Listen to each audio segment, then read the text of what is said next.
the government takes receipt of a home, we generally want to go through a process that sets us up for future demolition. So we undertake scoping.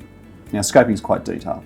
Each home is different, each scope is different, but we take a baseline of information as part of that scoping process.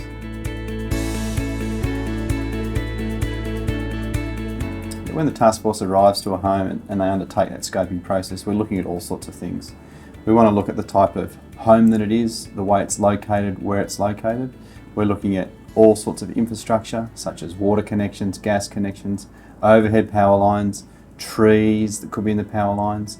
It's that sort of detail that we're looking at which will inform the scope. And that's a real neat baseline, if you like, of information.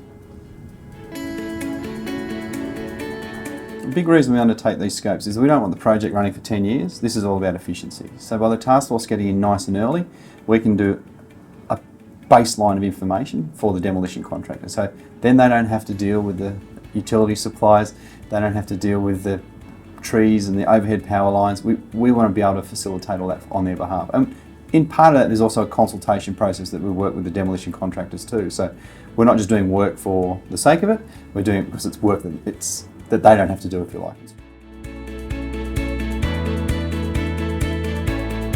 Scoping involves a number of different things and it's quite a big volume of work. From the moment you arrive on site, you're looking at where the services are.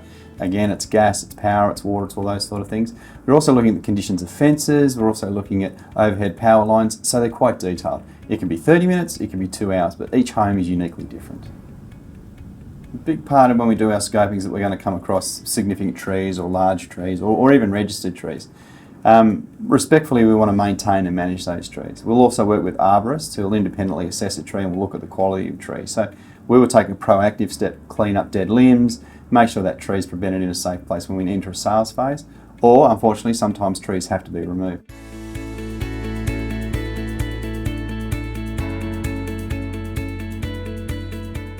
There'll be a period of time from when the task force takes possession of the home and we're in a maintenance phase, if you like. And that maintenance phase is really about maintaining the integrity of the home and the streetscape.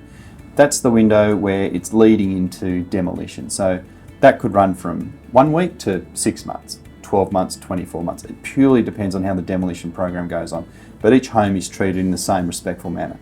The grass is maintained. We ensure that we've got security going past. It's all of those sorts of things. Again, we're working very closely with Property Group and we want to be able to maintain those homes to a respectable standard. Out of all our scoping and pre-settlement exercises, we phase into demolition. A big message I want to reinforce is for the community to call us. If you've got any questions or concerns, utilise the websites or all those tools that are available to contact the task force. We're here to answer your questions and concerns.